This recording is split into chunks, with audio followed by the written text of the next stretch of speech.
आइए आइए आइए आइए, आपका स्वागत है। प्लॉट काटे जा रहे हैं स्वर्ग में, ये मौका चूक मत जाना। रजिस्ट्री हो रही है, सबको मिलेंगे प्लॉट स्वर्ग में प्लॉट मिल रही है, सभी आ जाइए। राधे राधे, स्वागत है आपका हमारे इस चैनल पर जिसका नाम है मूव इन लाइफ। तो आप सभी सोच रहे होंगे कि आज पंडित जी ऐसे क्यों कह रहे हैं, आइए आइए प्लॉट कट रहे हैं स्वर्ग में, ये सब क्यों कह रहे हैं? क्योंकि आज की जो हमारी कहानी है वो इसी विषय पर आधारित है। जो लोग कहते हैं ना हम तो पक्का स्वर्ग में जाएंगे, उनके लिए ये कहानी है, ध्यान रखना। तो प्रारंभ करते हैं, समय को नष्ट न करते हुए अपनी कहानी की तरफ चलते हैं। एक बार क्या होता है, भगवान शंकर और भोला पार्वती दोनों बैठे हैं कैलाश पर्वत पे। कैलाश पर रहते हैं मेरे भोले बाबा। तो भोले बाबा बैठे हैं माता पार्वती के सहित कैलाश पर्वत पर बैठे थे। तो माता पार्वती ने पृथ्वी लोक पर झांक कर देखा, पृथ्वी लोक पर देखा कि सावन का महीना चला हुआ है, श्रावण मास चला हुआ है। और श्रावण मास क्या अमावस्या पे भी लोग जाते हैं गंगा जी नहाने के लिए, गंगा जी में स्नान के लिए। सब सोचते हैं कि भी हमारे पाप धुल जाएंगे, तो उसके लिए देख रही हैं गौरा माता, देख रही हैं कि भाई पृथ्वी लोक पर झांक कर देखो कि इतनी दुनिया जा रही है गंगा जी नहाने के लिए, गंगा जल लेने के लिए। श्रावण मास में जाते हैं, सभी जाते हैं, लोग जाते हैं। तो क्या होता है कि श्रावण मास में जा रहे हैं सभी, तो झांक कर देखा तो उनके मन में एक इच्छा उत्पन्न हुई, एक प्रश्न उत्पन्न हुआ। तो वो प्रश्न क्या था, वो भोलेनाथ जी से बोली, भोलेनाथ शंकर भगवान। भोले बाबा बोले हाँ जी बोलिए। प्रभु ये जो इतनी भीड़ गंगा स्नान के लिए जा रही है, तो ये सारे वैकुंठ चले जाएंगे, स्वर्ग चले जाएंगे, ये तो स्वर्ग में रहेंगे फिर। अब ऐसे अगर इतनी दुनिया जो स्नान के लिए जा रही है तो ये सब वैकुंठ में, स्वर्ग में पहुंच जाएगी। भोले बाबा बोले अरे नहीं, ऐसा नहीं होता। तो माता पार्वती गुस्सा हो गई, बोली कि अगर ऐसा नहीं होता तो आप क्यों कहते हो कि गंगा में स्नान करने से सभी लोग वैकुंठ को जाते हैं, स्वर्ग में जाते हैं, उनके सभी पाप धुल जाते हैं? तो भोलेनाथ बोले कि ऐसा नहीं है, इसके पीछे बहुत बड़ा रहस्य है। तो माता पार्वती गुस्सा हो गई, बोली कि भाई मुझे वो रहस्य जानना है, नारी हट, ये रहस्य जानना ही है अब तो मुझको। तो भोलेनाथ बोले मानोगे नहीं? नहीं मानूंगी। तो ले चलो। तो भोलेनाथ पार्वती मैया को लेकर आ गए पृथ्वी लोक पर, और पार्वती जी से बोले कि मैं तुझे दिखाता हूं कि कौन लोग जाएंगे जो वैकुंठ जाएंगे और कौन लोग हैं जो यहीं रहेंगे, इसी धरती पे, मृत्यु लोक पे रहेंगे। तो पार्वती को बहुत सुंदर रूप बना दिया, पार्वती माता का नवी दुल्हन का जैसा रूप बना दिया, और खुद कोड़ी कलंगी भिखारी बन के बैठ गए, भिखारी बन के बैठ गए। और एक गड्ढा खोद लिया, उस गड्ढे को गहरा कर दिया 5 से 6 फुट का, और उसमें बैठ गए भोले बाबा और बोले कि जो भी गंगा स्नान करके आए ना, जो भी यात्री या जो भी भक्तगण गंगा जी में से नहाकर आ रहे हों, उनसे कहना कि मेरा पति इस गड्ढे में गिर गया है, इसको निकाल दो, इतना कहना है बस खाली। तो बोले अच्छा कोई बात नहीं है शंकर भगवान, मैं कह दूंगी, इसमें क्या दिक्कत है, कोई बड़ी बात नहीं है। बोले हाँ ऐसा ही कहना। तो क्या हुआ कि लोग आ रहे, एक भजन कीर्तन करती हुई मंडली आई, पूरी चिमटे ढोलक बजा रही, बिल्कुल पूरा कम से कम 50-60 लोगों का ग्रुप आ रहा, बम बम भोले, हर हर महादेव, जय जय भोले, बम बम भोले करते हुए आ रहे। तो माता पार्वती ने, जबकि माता पार्वती के पास से निकले, तो माता पार्वती ने हाथ जोड़ के कहा भाई मेरा पति इस गड्ढे में गिर गया है, मुझसे निकाला नहीं जा रहा, आप निकाल दीजिए। तो लोगों ने एकदम कहा चलो भाइयों इसको निकालते हैं। वो गंगा स्नान करके आ रहे थे वो लोग कीर्तन करने वाले, तो कहने लगे चलो निकाल देते हैं, इस बहन की मदद कर देते हैं। तो जाकर जैसे ही उन्होंने गड्ढे में देखा तो एक कोड़ी कलंगी भिखारी सा बंदा बैठा है, और उसको निकालने लगे हाथ पकड़ के। तो जैसे ही माता पार्वती ने उनके हाथ पकड़ लिए, जो बंदा, जो मनुष्य भोले बाबा को गड्ढे में से निकाल रहा था, उसके हाथ पकड़ लिए माता पार्वती ने। और माता पार्वती ने पकड़े हाथ, तो वो एकदम देखता है मुड़ के, भी हाथ क्यों पकड़ा इसने? तो पूछा हाँ बहन क्या बात हुई? बोले भाई एक शर्त है, एक बात है, एक वचन है मेरा। बोले बोल बहन क्या बात है? कहते अगर तूने जिंदगी में कोई पाप किया होगा ना, अपने जीवन काल में कोई भी पाप कर्म किया होगा, शरीर से, मन से, वचन से, कर्म से, पता नहीं कितने पाप होते हैं, तो कहते अगर तूने कोई भी पाप किया होगा ना, तो मेरा पति गड्ढे से बाहर नहीं आएगा और नीचे चला जाएगा। तो उसने तो साथ के साथ हाथ छोड़ दिए भोले बाबा के, डर गया। बोला दिन में पता नहीं कितने प्रकार के पाप होते हैं दिन में, आप देख लीजिए, हमसे भी कितने प्रकार के मन वचन कर्म से कितने पाप होते हैं, दिन भर पाप करते हैं हम, तो पापों का पुतला है।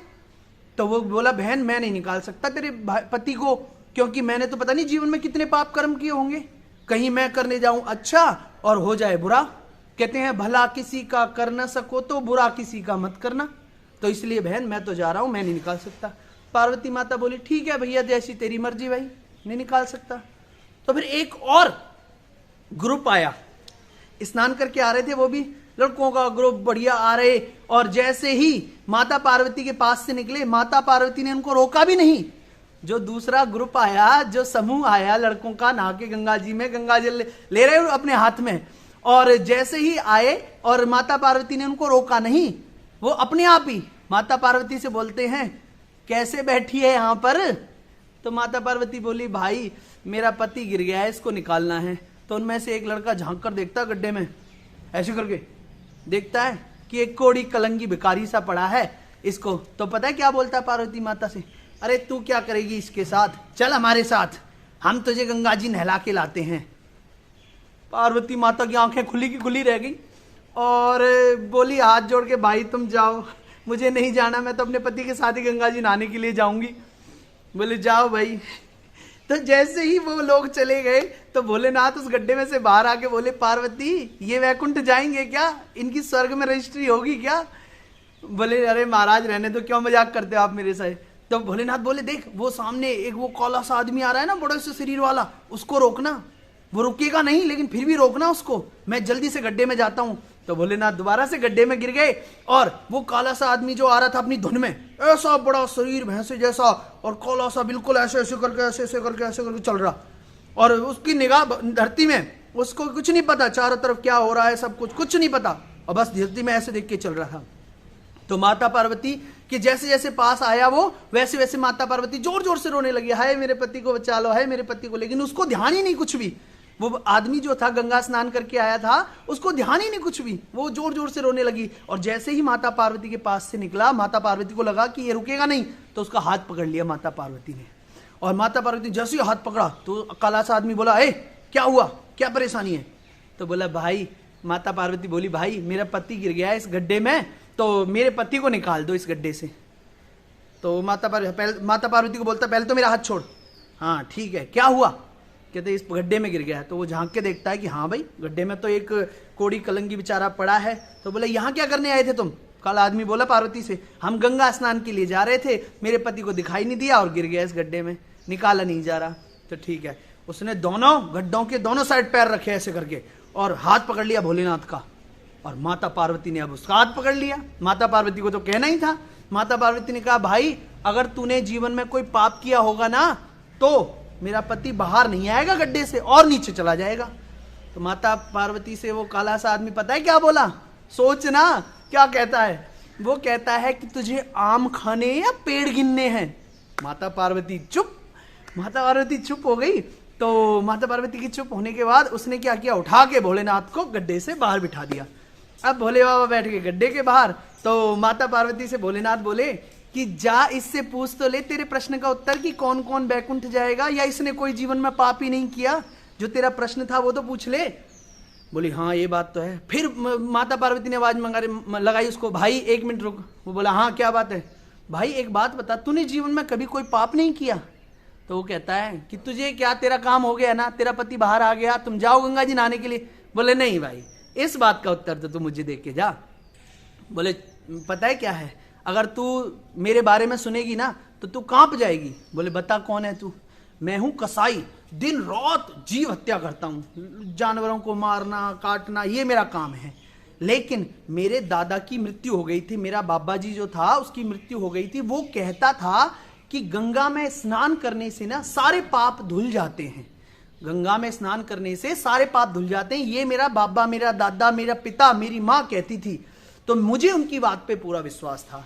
और हाँ, गंगा में स्नान करने से पहले मैं बहुत बड़ा पापी था, लेकिन जैसे गंगा में स्नान किए उस समय मेरे सारे पाप धुल गए। और इसी विश्वास पर आकर मैं गंगा से नहा के जब आ रहा था तो तेरे पति को मैंने उसी विश्वास पर निकाल दिया, और मुझे विश्वास था कि वहां से लेके यहां तक मैंने कोई पाप नहीं किया। तो इस कारण मैंने तेरे पति को बाहर निकाल दिया, क्योंकि मुझे विश्वास है कि गंगा में स्नान करने से पाप धुलते हैं और नष्ट होते हैं। इस विश्वास पर मैंने तेरे पति को बाहर निकाल दिया। तो भगवान शंकर और माता पार्वती स्वयं प्रकट हो गए उसके सामने, दोनों हाथ जोड़। तो वो आदमी हाथ जोड़कर खड़ा हो गया, हे प्रभु मुझे दर्शन दिए। तो भोलेनाथ कहते हैं कि तुझे विश्वास है कि गंगा में स्नान करने से सभी पाप धुल जाते हैं, और तेरे पाप धुल गए और तू सीधा वैकुंठ को आएगा, स्वर्ग को आएगा। तो माता पार्वती को भोलेनाथ कहते हैं कि ये वैकुंठ को जाएगा। इतनी जो भीड़ जा रही है ना, ये जो भीड़ देख रहे हो तुम, लोगों की भीड़ जा रही है गंगा नहाने के लिए, इनके मन में छल है, कपट है, यात्रा करने जा रहे हैं, नशे करते हैं और बुरी दृष्टि रखते हैं, पाप करते हैं, इतने मन वचन कर्म से पाप करते हैं, और इनके मन में वहां नहाते समय विश्वास भी नहीं है इनको कि हमारे पाप धुल जाएंगे, और भगवान में विश्वास नहीं है इनको। और जो लोग अपने माता पिता का सम्मान नहीं करते, माता पिता को छोड़कर तीर्थों पे जाते हैं, वो कहां तर जाएंगे। कहते हैं सारे तीर्थ धाम आपके चरणों में, माता पिता के चरणों में सारे तीर्थ हैं। जो इन बातों पर विश्वास नहीं करते वो कहां वैकुंठ को जाएंगे। तो वो जो प्लॉट है ना स्वर्ग में कटने के, जो विश्वास कर रहे हो तुम लोग, झूठे तीर्थ भंडारे करके अपने माता पिता को घर में छोड़कर तीर्थ करने जाते हो, और जिनको फिर भी जाकर भी विश्वास नहीं है कि हमारी मुक्ति होगी या उसमें नहाने से पाप धुल जाएंगे, वो लोग सुधर जाओ, किसी को प्लॉट नहीं मिलने वाला। इसलिए याद रखें, हमारी इन बातों का ध्यान दें और जीवन में उतारें, और भगवान पर विश्वास रखें, अपने माता पिता का सम्मान करें। तो आज की हमारी जो इस कहानी को यहीं विराम देते हैं। अगर आपको हमारी ये कहानी अच्छी लगी हो तो आप हमारे चैनल को सब्सक्राइब करें, वीडियो को लाइक करें, शेयर करें, और ये जो हमने सनातन धर्म को संरक्षित करने के लिए यह जो मुहिम चलाई है, इसमें हमारा सहयोग दें, क्योंकि आपके सहयोग के बिना हम बिल्कुल कुछ भी नहीं है, बिल्कुल चिड़िया के दाने जैसे भी नहीं है। तो आपका परिवार मंगलमय हो, आपके परिवार में सभी सुखी रहें, ऐसी ठाकुर जी से वंदना करते हुए जय जय श्री राधे, जय जय श्री श्याम।